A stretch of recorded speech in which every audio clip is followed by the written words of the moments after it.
Então eu queria que você abrisse a palavra de Deus lá em 1 Coríntios, capítulo 15.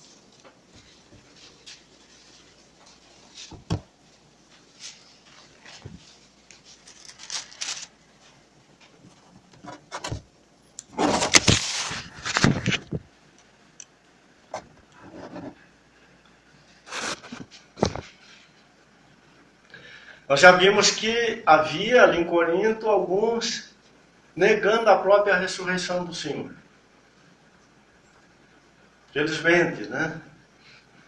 E eles estavam de alguma forma sofrendo prejuízos, grandes prejuízos por causa disso. Então Paulo vai chamar a atenção deles dizendo, olha, eu já ministrei tudo isso para vocês.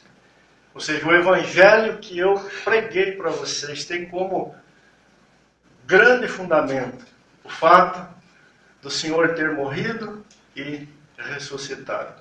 Ou seja, se a ressurreição for tirada, não há evangelho, né? Pois o Senhor ressurreto é o evangelho do Filho de Deus. Então, 1 Coríntios capítulo 15, irmãos, venho lembrar-vos o evangelho que vos anunciei, o qual recebestes e no qual ainda perseverais, pois por ele sois salvos, se retiverdes a palavra tal como vou-la preguei. Ou seja, era necessário permanecer e guardar aquilo que eles haviam recebido. Né? O que eles haviam ouvido e recebido? Versículo 4. Aliás, versículo 3. Antes de tudo vos entreguei o que também recebi, que Cristo morreu pelos nossos pecados segundo as Escrituras, que foi sepultado e ressuscitou o terceiro dia, segundo as Escrituras. Depois apareceu a Cefas e depois aos 12, aí segue, né? O testemunho. Mas o que eles haviam recebido da parte de Paulo, como servo do Senhor? Que Jesus havia sido morto, mas que também havia ressuscitado. Eu queria ler com você lá na segunda carta.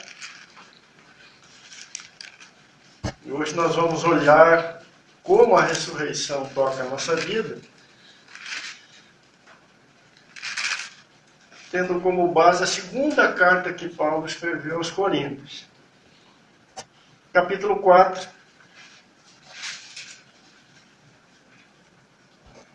Nós vamos ler do versículo 1 até o versículo 4, né? E vamos colocar junto com aquele texto de 1 Coríntios, capítulo 15, que acabamos de ler, para a gente ter uma visão um pouco mais ampla do evangelho que Paulo anunciou para os irmãos ali de Corinto. Né? Então ele diz, pelo que tendo esse ministério, segundo a misericórdia que nos foi feita, não desfalecemos. Pelo contrário, rejeitamos as coisas que por vergonhosas se ocultam, não andando com astúcia, nem adulterando a palavra de Deus. Antes nos recomendamos a consciência de todo homem, na presença de Deus, pela manifestação da verdade. Mas se o nosso evangelho ainda está encoberto, ou seja, o evangelho que Paulo pregou ali em Corinto e tantos outros lugares, né?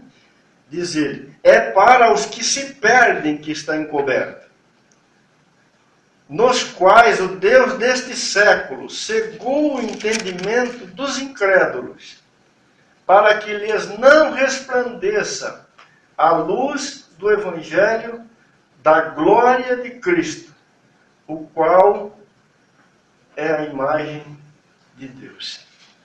Senhor, colocamos Tua palavra mais uma vez, a Tua presença, também as nossas vidas, Senhor, nossos corações, e Te pedimos socorro, ajuda, direção nesta hora. Que o Senhor mesmo faça esta obra, Senhor, de nos salvar, pois o Senhor é poderoso e fiel para fazer isto. Te agradecemos no nome do Senhor. Amém. O apóstolo Paulo fala, né, várias coisas nesse texto que nós lemos, mas ele chama o Evangelho, que ele pregou lá em Corinto e tantos outros lugares, né? Ele chama aqui no capítulo 4 da sua segunda carta, o Evangelho da glória de Cristo, o qual é a imagem de Deus. Em outras palavras, o Evangelho que Paulo anunciava era o testemunho do Senhor Jesus exaltado e glorificado. Se quisermos colocar o Evangelho de forma condensada, né, ou seja, em poucas palavras, nós podemos tomar esta frase aqui do apóstolo Paulo. O Evangelho é o Evangelho da glória de Cristo. Ou o Cristo de Deus glorificado, exaltado, vitorioso, ressurreto, Senhor, aquele que está, né, à destra do trono, aquele que foi colocado como cabeça de tudo, aquele para quem todas as coisas existem, aquele que é o alfa, aquele que é o ômega, enfim, aquele, e apenas nele se pode ver a glória de Deus, pois na face do Senhor glorificado é que o Deus eterno pode ser visto. Paulo tinha dado esse testemunho lá em Corinto. Eles não ouviram falar apenas de um ensinamento ou de coisas que o Filho de Deus realizou. Eles não ficaram sabendo, né, verdades importantes que o Senhor Jesus ministrou durante o seu ministério. Eles receberam, através do apóstolo Paulo, um testemunho completo, fiel, pleno do Senhor Jesus. Ou seja, da sua glória, do seu triunfo, da sua majestade. Amados, isto fala de tudo aquilo que o Senhor herdou como vitorioso de Deus. Não podemos olhar para isto sem ver a ressurreição. Como eu disse alguns dias atrás, a ressurreição do Senhor não é apenas um evento que ocorreu há 2000 anos atrás. A ressurreição do Senhor é algo grandioso que alcança todo o propósito eterno de Deus. E aqui está ele, cheio de glória, sendo anunciado e testemunhado.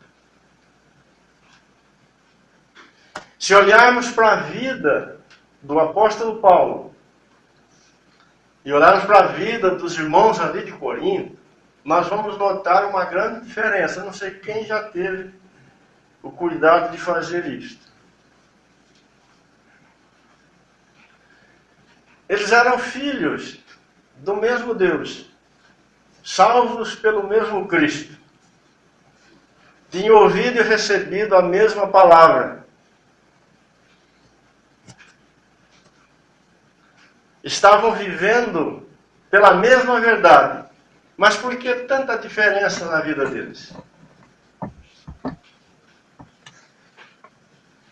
É porque Paulo tinha os seus olhos fixos neste Jesus glorificado. E os irmãos de Corinto ainda tinham muitas dificuldades em relação a isso. Olhavam um pouco para o Senhor e ao mesmo tempo olhavam para muitas outras coisas. E isso empobrecia a vida deles.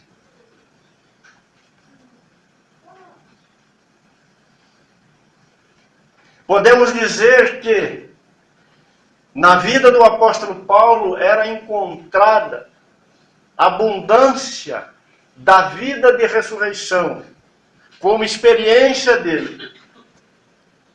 Enquanto que os irmãos de Corinto, em posição, eles tinham a mesma vida, a mesma herança. Mas A experiência dos irmãos de Corinto ainda não era a mesma experiência do apóstolo Paulo.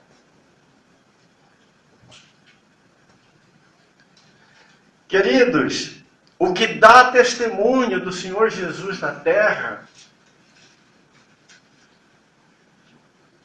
não é outra coisa, isso se referindo à igreja, lógico, o testemunho da igreja, não é outra coisa senão a medida de vida de ressurreição que nós temos.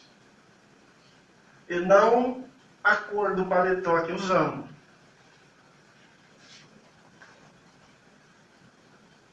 O que dá testemunho do Senhor na terra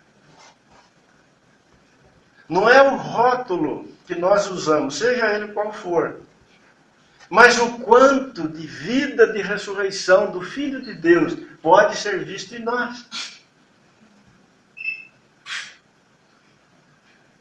Pois o que é estranho a este mundo, o que não é deste mundo, o que dá testemunho neste mundo que está morto, que está em trevas, que vive sem Deus, que existe sem Deus, é se nele a vida de ressurreição se manifestar através dos filhos de Deus.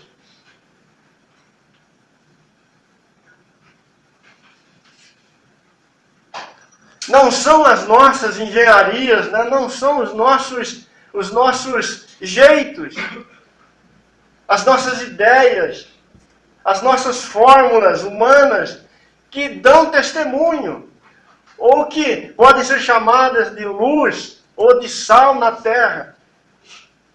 Mas o que é completamente diferente e obriga o homem a ver e reconhecer que há um Senhor nos céus, essa é a vida de ressurreição, a vida do homem novo, a vida daquele que venceu a morte, a vida daquele que está glorificado, a vida daquele que é o homem segundo o coração de Deus. Se a vida dele for encontrada em nós, ela será o grande testemunho. Por isso Paulo fala que a vida dele, né, recomendava a consciência de todo homem na presença de Deus. Não era a eloquência de Paulo, não era a sabedoria de Paulo, não eram os diplomas de Paulo, não era o rótulo que Paulo levava, se é que ele levava algum, mas era a presença do Cristo vivo nele, como vaso de barro. Pois o Senhor ressurreto muda a nossa condição e, consequentemente, a nossa experiência aqui nesta terra. Nós vamos olhar, e eu quero encorajar você, depois em casa, né, gastar bastante tempo nesses textos que vamos ler, pedindo ao Senhor que te ajude a ver o que está aqui. São coisas tremendas, irmãos. Não temos tempo aqui, pouquinho, em alguns minutos, né? A gente esgotar o que está aqui. Volte aí para 2 Coríntios, até que você saiu, né? Capítulo 4.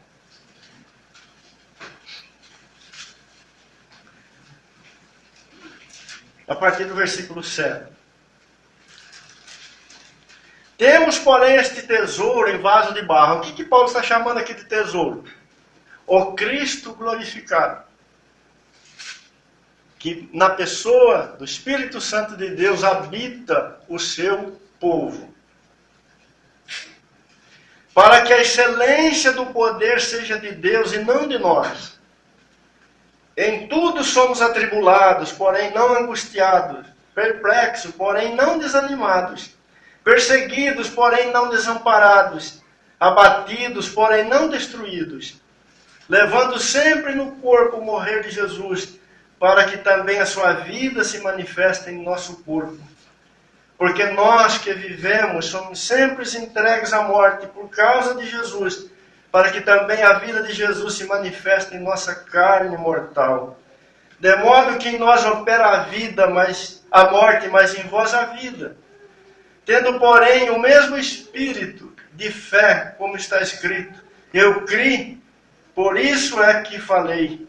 Também nós cremos, por isso também falamos, sabendo que aquele que ressuscitou o Senhor Jesus também nos ressuscitará com Jesus e nos apresentará convosco.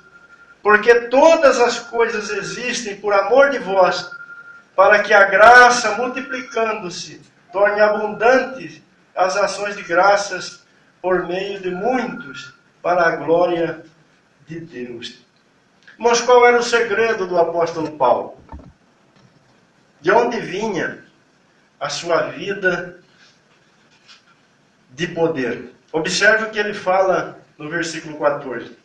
Sabendo que aquele que ressuscitou o Senhor Jesus também nos ressuscitará com Jesus e nos apresentará convosco. A fonte de poder do apóstolo Paulo não procedia dele mesmo, não estava nele mesmo.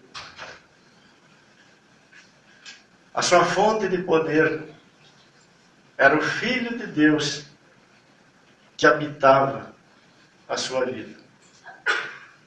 Que coisa maravilhosa, irmão. Que coisa maravilhosa.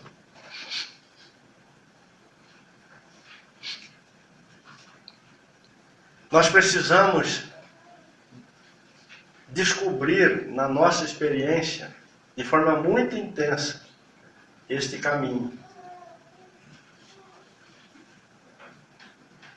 Este lugar. Pois notamos Paulo, o seu relato, o seu testemunho aqui, lidando com grandes dificuldades. Mas como ele está? Abatido? Vencido? Desesperado? Desanimado? Não.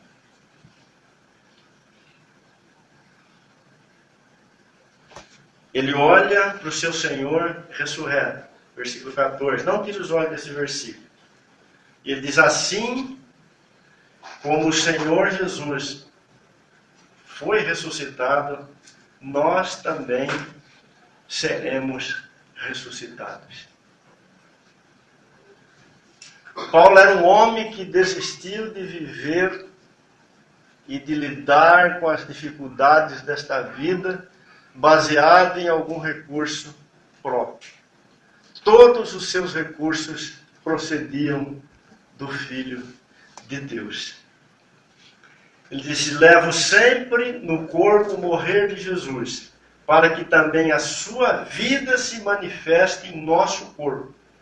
Porque nós que vivemos somos sempre entregues à morte por causa de Jesus, para que também a vida de Jesus se manifeste em nossa carne mortal. Paulo viveu pelo poder de vida ressurreta. Queridos, nós não podemos viver a vida cristã de outro jeito. Não há condições em nós de resposta para tudo aquilo que envolve o nosso chamamento em Cristo Jesus, como igreja do Senhor da terra. Não há poder em nós. Só a vida de ressurreição é capaz de dar essa resposta. Não há poder em nós, nem mesmo para enfrentarmos as dificuldades deste mundo. Paulo coloca aqui algumas. Né? Não há.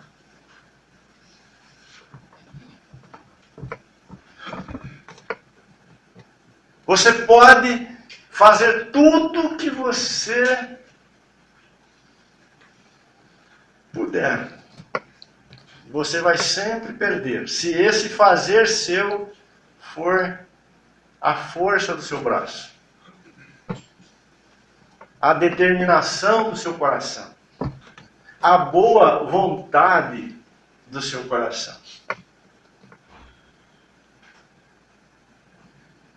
Mas há alguém ressurreto, alguém cheio de glória que habita você.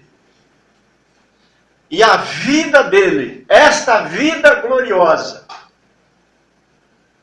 que te levará à mesma plenitude que o Filho de Deus já experimentou como primogênito, como primícias da ressurreição. Ela já opera na sua vida.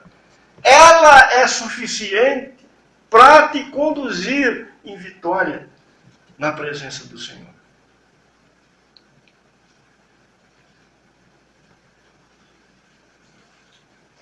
Mas às vezes nós experimentamos muitas frustrações.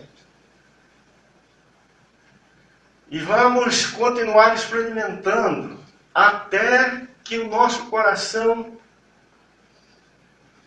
permita o Espírito de Deus mostrar para nós a provisão de Deus para a nossa vida.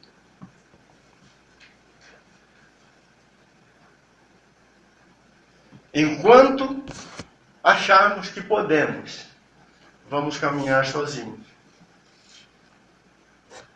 Mas quando nos rendemos ao Senhor e passamos a depender dEle, a nossa história muda.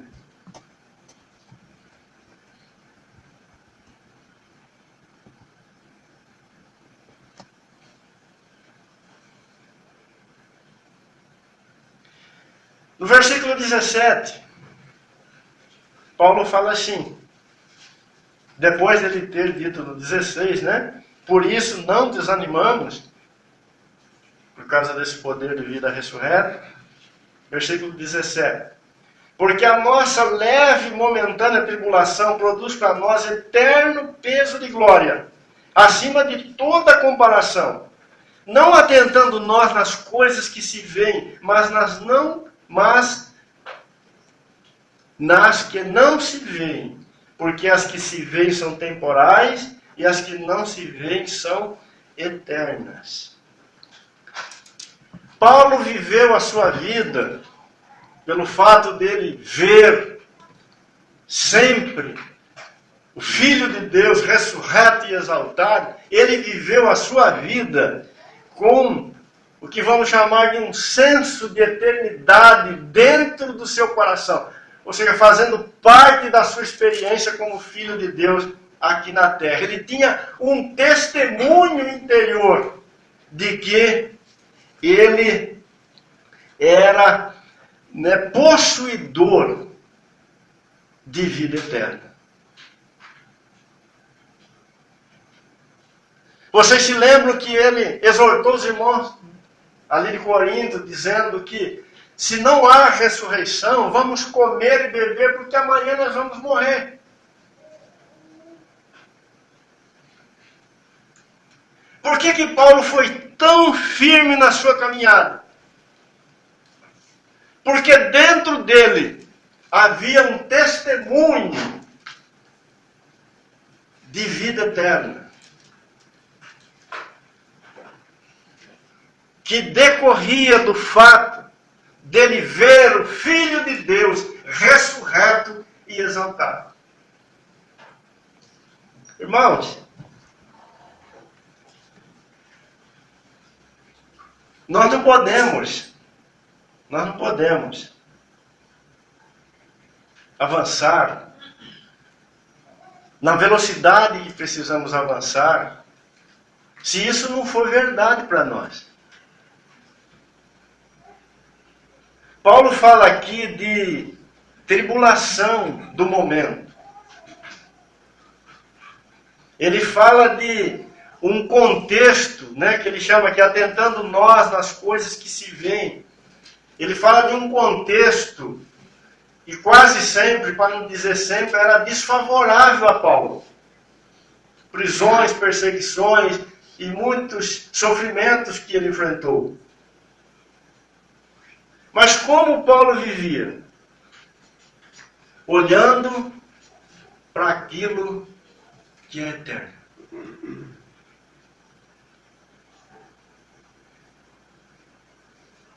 Mas nós não podemos receber na nossa experiência a eternidade como algo real, a não ser que o Cristo ressuscitado seja visto por nós e conhecido por nós. Não é uma questão de conhecer uma doutrina que traz isto para a nossa experiência. Mas é um fato real, espiritual, de ver o Filho de Deus como vitorioso, eternamente vitorioso.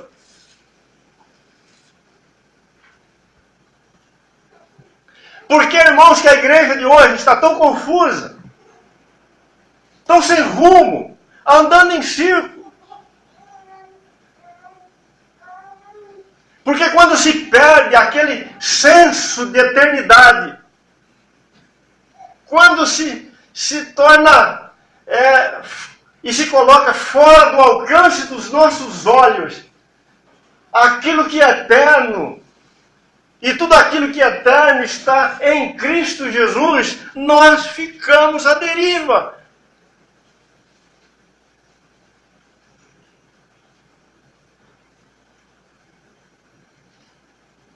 Há um apelo muito forte nos nossos dias para trazer a nossa vida, no que diz respeito à nossa experiência, para tudo aquilo que é para agora, para o imediato, para o hoje, para o desfrutar de tantas coisas deste tempo.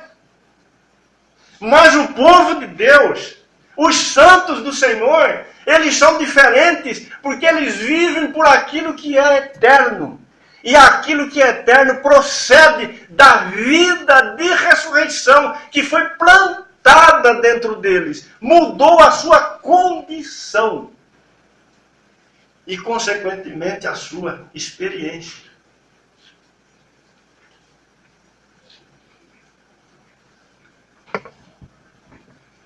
Em outras palavras, Paulo não tinha com o Filho de Deus nenhum planejamento que não contemplasse a eternidade.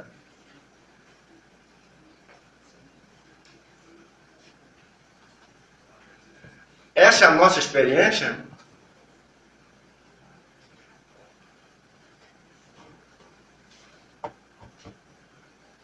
Ela não era bem a experiência dos irmãos ali de Corinto. Quando alguém tinha uma demanda ali, eles corriam até os tribunais para cada um exigir os seus direitos, porque eles queriam que as coisas deles pudessem ser desfrutadas por eles agora, é aqui e daí por diante.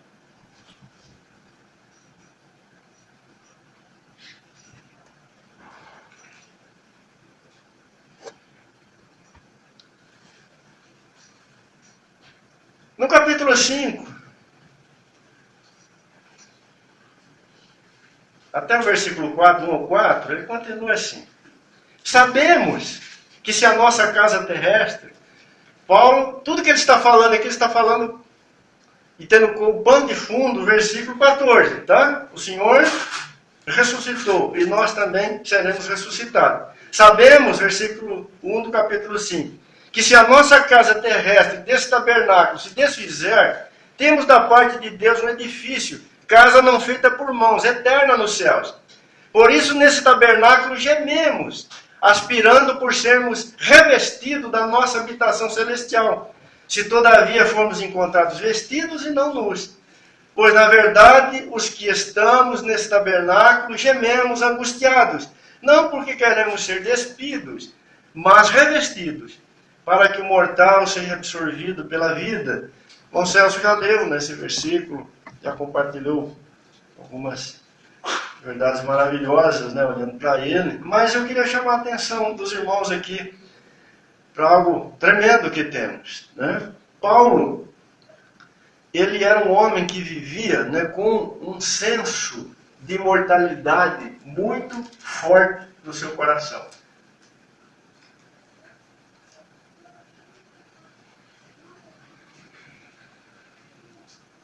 Só a vida de ressurreição confere isso para nós. É ela que dispensa isso. Ninguém se apropria disso, ninguém experimenta isso, ninguém toca isso porque aprende uma doutrina, ou porque lê a Bíblia, ou porque teologicamente compreende este fato, este conceito.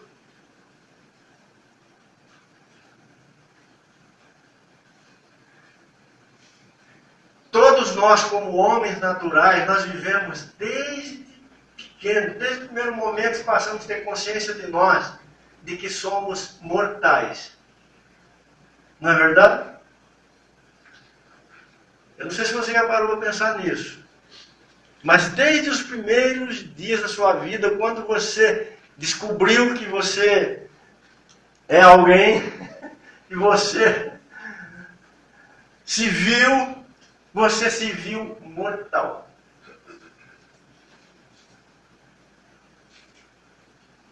Mas aquele que está em Cristo, e o seu cabeça, que é Cristo, já ressuscitou, já está em glória, já está em vida ressurreta, e já dispensou sobre você desta vida ressurreta. Esta vida ressurreta, manifestada em você por obra do Espírito Santo, te confere uma outra identidade, uma identidade de imortal. Você passa a ter consciência, experiência de que agora em Cristo você não morre mais.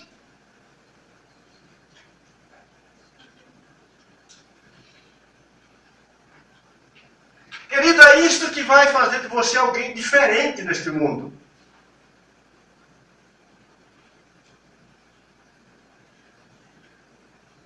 O homem que não tem vida eterna nele, não tem vida de ressurreição nele, ele só conhece a morte. E ele tem pavor dela.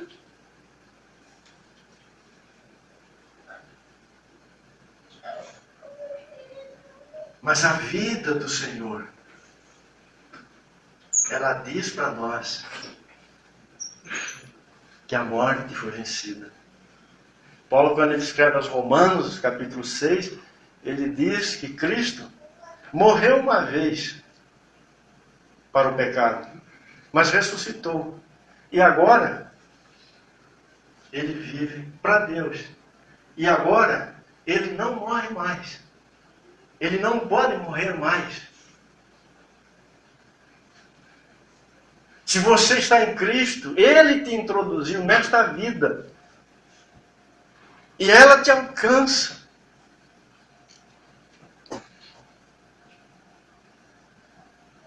Irmão, se tem uma coisa que precisa ser estranha, muito estranha, no nosso coração como igreja, é medo da morte.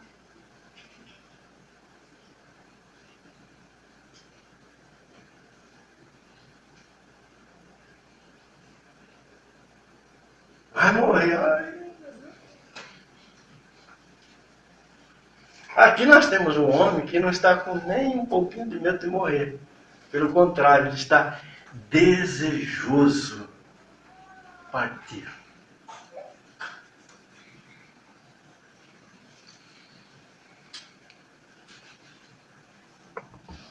De onde vem isso, queridos? De cima do trono daquele que vive. Não é que Paulo era um masoquista que estava procurando a morte por aí, não é isso. Mas lá, no seu espírito, ele sabia aonde e em quem ele estava.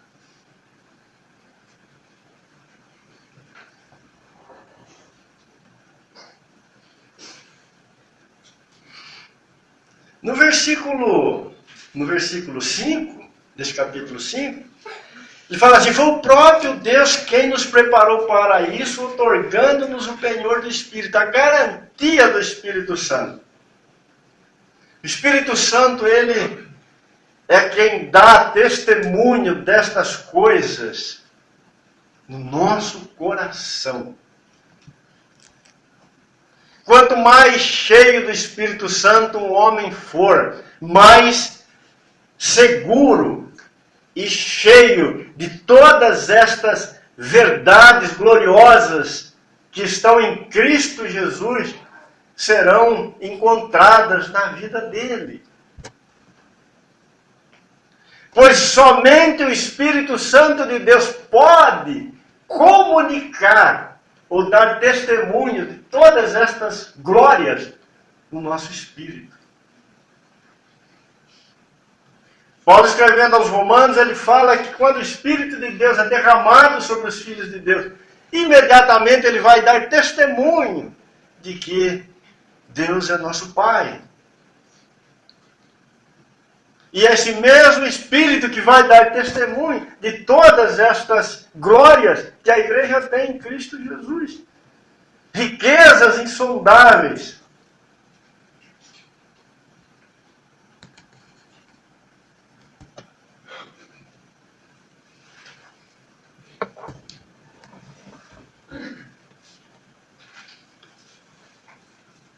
Versículo 6. Temos, portanto, sempre bom ânimo, sabendo que enquanto no corpo estamos ausentes do Senhor, visto que andamos por fé e não pelo que vemos. Entretanto, estamos em plena confiança, preferindo deixar o corpo e habitar com o Senhor. É por isso que também nos esforçamos, quer presentes, quer ausentes, para lhe sermos agradáveis. Eu costumo olhar para esse versículo e ver neles, um profundo maranata no coração do apóstolo Paulo. Uma espécie de saudade espiritual do Senhor Jesus.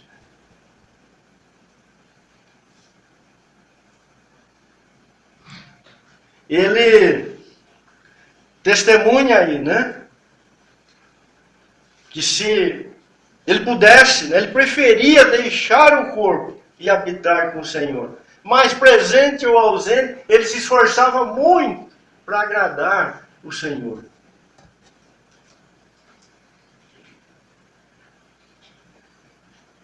Havia no coração daquele homem uma conquista da parte do Senhor que fez com que ele vivesse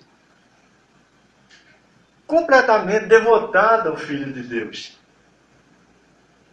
E encontramos ele aqui, com saudades, vamos dizer assim, do Senhor, desejando encontrá-lo.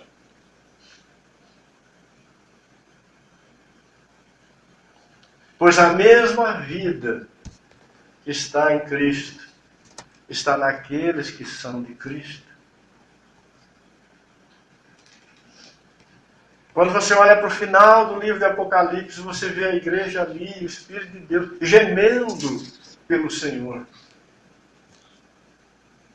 É o noivo desejando a noiva. É a noiva aguardando o noivo. É o cabeça desejando ardentemente ter também todo o seu corpo glorificado.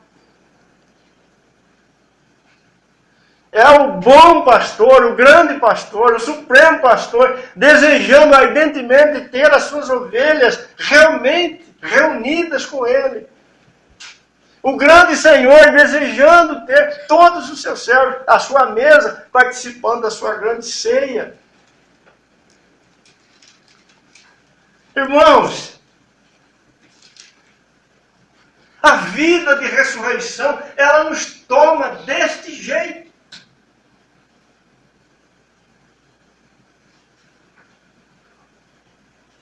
Nenhuma outra coisa é capaz de nos conduzir ao Senhor desta forma. Apenas a mesma vida, o mesmo poder, ou a mesma essência.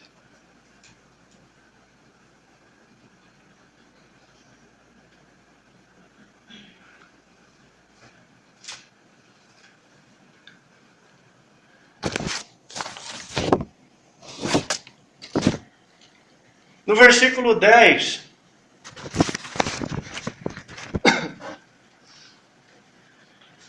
sem perder de vista o 14, o Senhor ressuscitou. E também nós nos ressuscitará e nos apresentará, diz Paulo, convosco, diante dele. Ele vai dizer no capítulo 5, versículo 10, que todos nós compareceremos perante o tribunal de Cristo, para que cada um receba segundo o bem ou mal que tiver feito por meio do corpo. Irmãos, isto fala da nossa mordomia.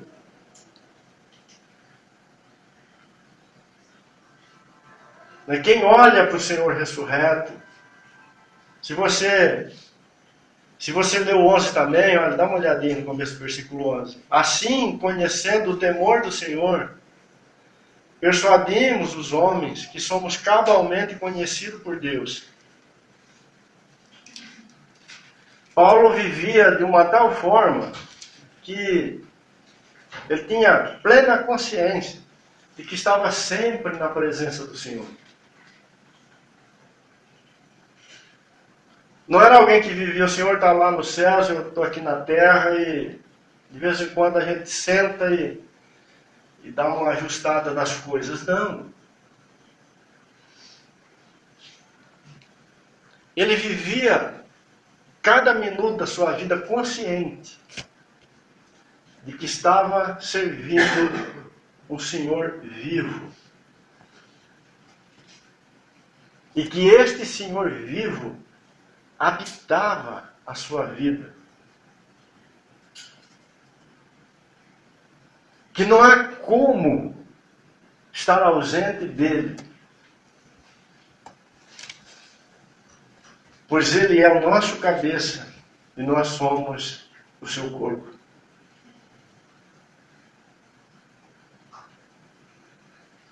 Aqui nós temos uma outra coisa muito importante. Às vezes nós acreditamos que basta compreender o conceito e que tudo estará resolvido, mas não estará resolvido. Se a nossa experiência for uma experiência de capturar apenas o conceito, um dia estaremos diante do Senhor e prestaremos conta da nossa vida, porque Ele é o Senhor e nós somos os seus servos.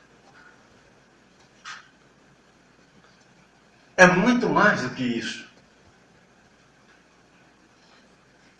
Nós precisamos viver conscientes da presença do Senhor em nós e da nossa vida nele.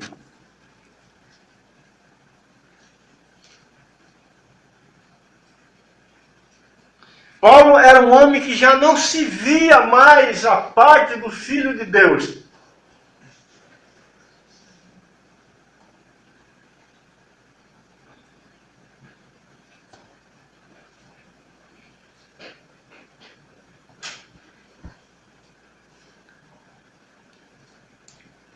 Por isso o seu caminhar foi tão firme, tão devotado, ao seu Salvador. Se você avançar um pouquinho mais aí, estou rapidamente passando por esses princípios, por essas verdades, acreditando que os irmãos vão buscar o Senhor depois e o Senhor vai ministrar muito mais no coração, na vida dos irmãos. Versículo 13 desse capítulo 5. Porque se enlouquecemos é para Deus, e se conservamos o juízo é para vós outros. Pois o amor de Cristo nos constrange, julgando nós isto. Um morreu por todos, logo todos morreram. E ele morreu por todos, para os que vivem, não vivam mais para si mesmos, mas para aqueles que por eles morreu e ressuscitou. Assim que nós daqui por diante a ninguém conheçamos segundo a carne, se antes conhecemos Cristo segundo a carne, já agora não conhecemos deste modo. E assim, se alguém está em Cristo, é nova criatura. As coisas antigas já passaram e eis que se fizeram novas. Nesse texto nós temos pelo menos 3 grandes verdades que nós precisamos experimentar como Igreja do Senhor no tempo presente. A primeira dela é do 3 ao 15. Somente quem vê o Senhor ressuscitado e também se vê como participantes desta ressurreição vai conhecer o verdadeiro significado da sua vida, para a sua existência. Por que Cristo morreu e ressuscitou? Para que todos aqueles por quem Ele morreu e ressuscitou não vivam mais para si, mas vivam para Ele.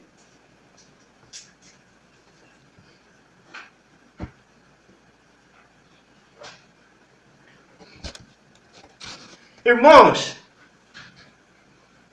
isso aqui é tão grande. Tão grande. Como precisamos do socorro, da ajuda do Espírito de Deus para isso tocar nossa vida, alcançar nossa vida. Uma das grandes marcas deste mundo caído é a frustração ou o vazio existencial que os homens vivem nesta terra. Praticamente ninguém sabe para que está vivendo. Qual é a razão da sua vida?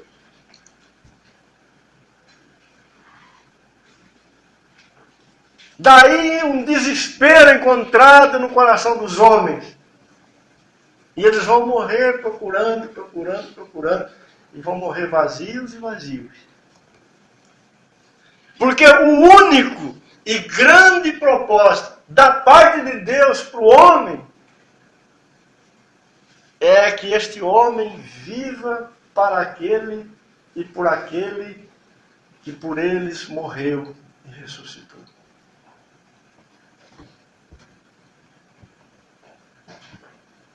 Amados, nós não fomos salvos por Cristo Jesus apenas para ir para o céu. Quantas vezes já ouvi, nada, irmãos, se pelo menos eu ganhar um cantinho lá no céu, né, para me morar lá eternamente, já está tudo resolvido. Pode ser lá na última rua, né, no lugar mais escuro, lá não tem problema. Mas se for no céu, tá bom.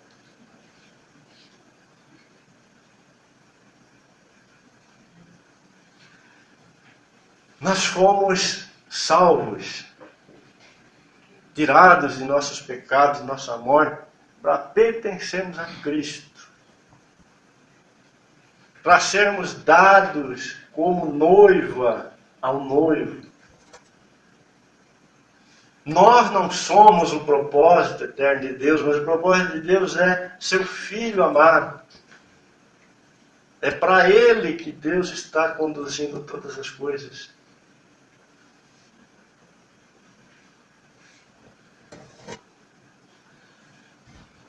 E é seu Filho amado, ressurreto, cheio de glória.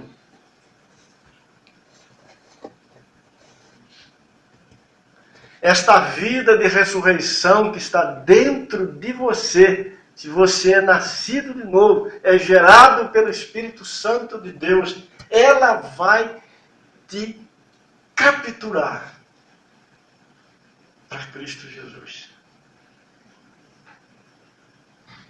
Ela só tem um propósito: trazer você para viver para o Filho de Deus. Ela procede dele.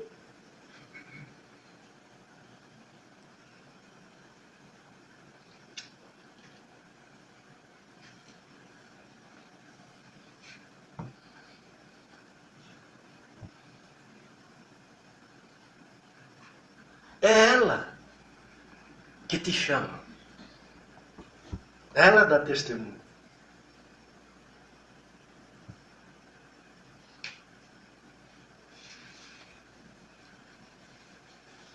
E Paulo diz aí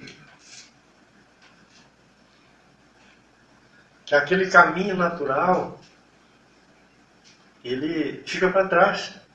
Não é assim?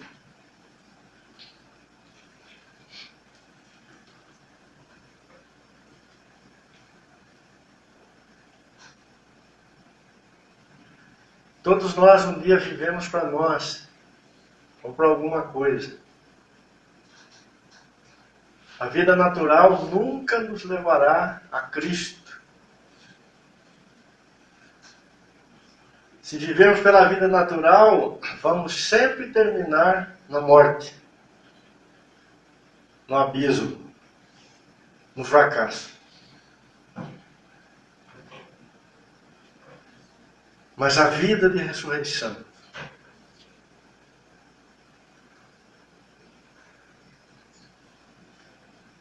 ela nos une àquele que é a razão e o propósito de todas as coisas.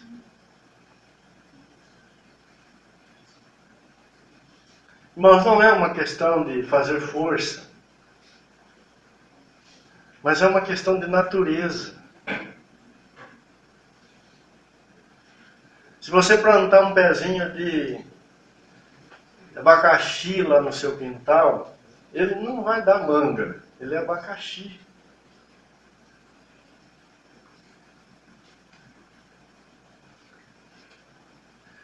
Se a vida de ressurreição for a nossa vida, ela sempre vai nos levar a Cristo Jesus como o significado da nossa vida, da nossa existência.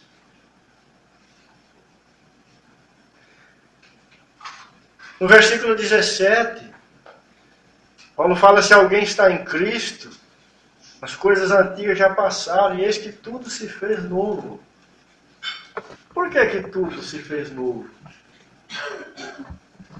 Porque o homem ressurreto é uma nova criação.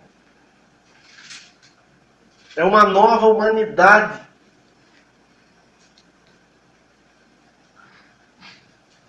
É algo completamente novo da parte de Deus.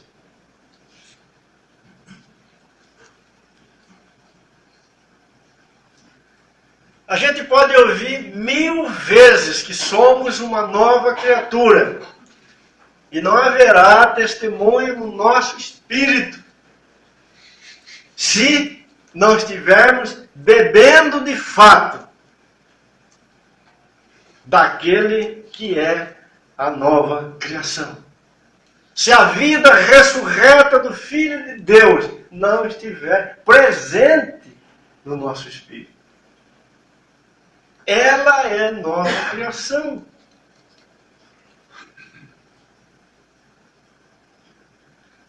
Tem até uma musiquinha, né, que fala que somos nova criação e tal.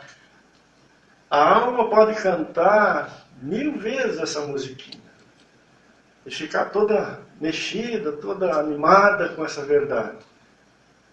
Mas nós precisamos de muito mais do que isso. Nós precisamos ser tocados por esta vida poderosa do Filho de Deus. Ela sim dá testemunho de que somos uma nova criação. Porque o nosso cabeça ressuscitou dentre os mortos. É um novo homem.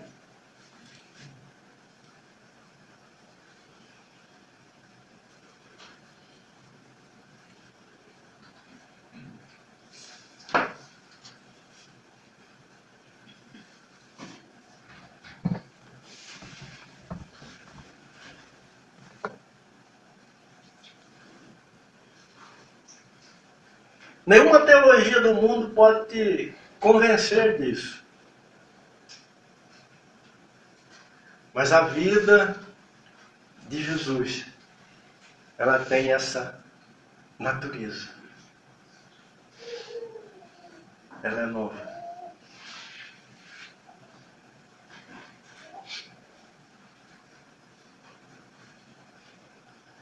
E eu quero encerrar, irmãos.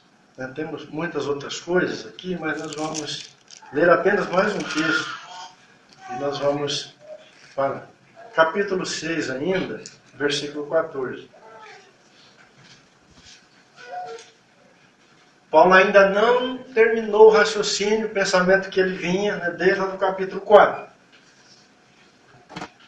Porque somos aquele vaso de barro que é habitado por Jesus, pelo Senhor da glória, porque o nosso cabeça foi ressuscitado e nós também seremos ressuscitados com ele. Aqui no capítulo 6, versículo 14, ele diz assim: então, não vos ponhar em julgo desigual com os incrédulos. Porque que sociedade pode haver entre a justiça e a iniquidade? Ou que comunhão da luz com as trevas? Que harmonia entre Cristo e o maligno? Ou que união do crente com o incrédulo? Que ligação há entre o santuário de Deus e os ídolos? Porque nós somos o santuário do Deus vivente, como ele próprio disse: habitarei e andarei entre eles. Serei o seu Deus e eles serão meu povo. Por isso, retirai-vos do meio deles, separai-vos, diz o Senhor. Não toquei coisas impuras, e eu vos receberei. Serei vosso pai, e vós serei para mim filhos e filhas, diz o Senhor Todo-Poderoso.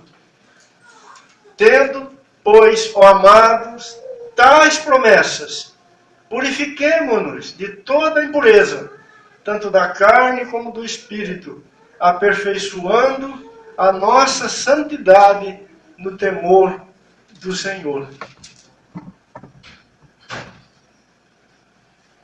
Paulo foi um homem que viveu, né, debaixo de um senso, vamos dizer assim, de pertencimento.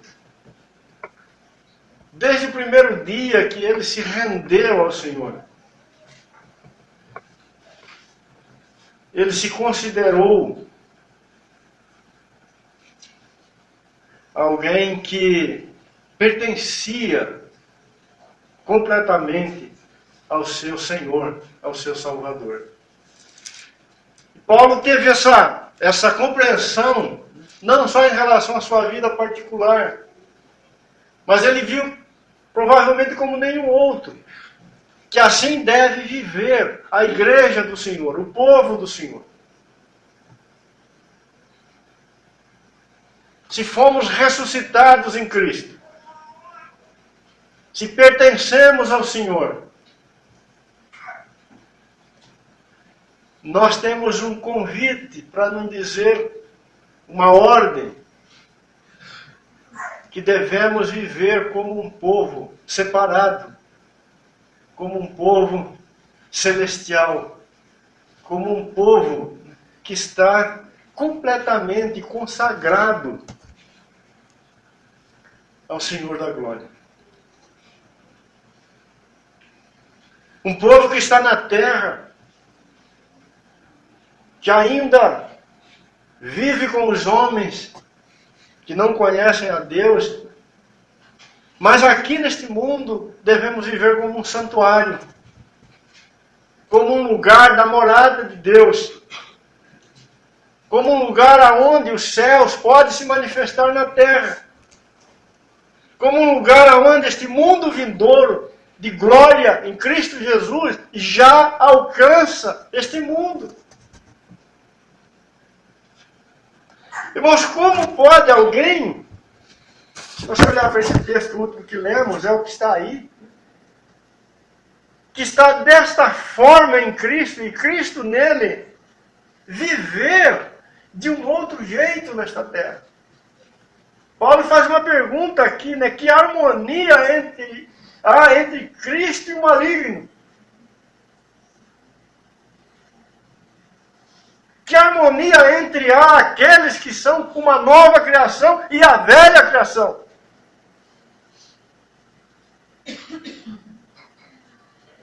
Que harmonia há entre aqueles que têm a natureza celestial e aqueles que têm a natureza desta terra?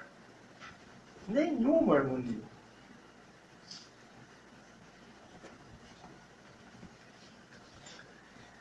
Que o Senhor, amados, nos ajude. Paulo encoraja os irmãos aqui, né? Se temos tais promessas, purifiquemo-nos de toda impureza, tanto da carne como do espírito, aperfeiçoando a nossa santidade no temor do Senhor. Que o Espírito do nosso Deus nos ajude a vivermos como aqueles que já foram tocados pela vida de ressurreição, que estão debaixo do poder do mundo vindouro. Vivermos como aqueles que já vê nosso cabeça exaltado e conhece plenamente o nosso futuro, o nosso destino, né, no Filho de Deus. Senhor, te damos graças. Sabemos que só o Senhor pode fazer esta obra em nós, Deus. E o Senhor é fiel para fazê-la, Senhor. O Senhor começou e o Senhor vai terminar a obra na sua igreja. Todas estas maravilhas o Senhor dispensou sobre o seu povo. E o Senhor é poderoso para romper as nossas trevas, os nossos grilhões, todos aqueles embaraços, Senhor, que existem em nossos corações, e fazer com que a vida abundante do seu Filho amado se manifeste em nós, ainda nesta terra, para a tua glória. Somos vasos de barro, Senhor, mas somos habitados por aquele que é glorioso. Bendito seja o seu nome, Deus. Obrigado, Senhor, por esta noite, por esse tempo na sua presença. Amém.